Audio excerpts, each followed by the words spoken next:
Akak sibuk jaga orang lain. Habis tu, siapa yang jaga akak?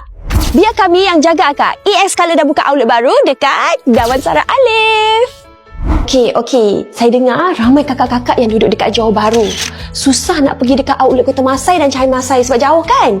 Dah lah booking pun penuh sampai ke bulan 2 baru nak dapat buat rambut.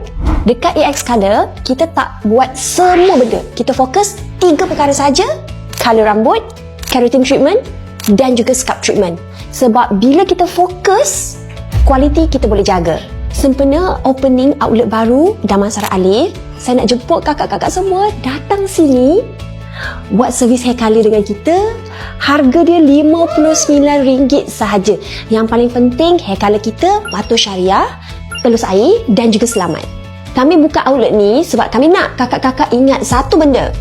Cantikkan diri tu bukan satu kemewahan tapi satu keperluan wanita.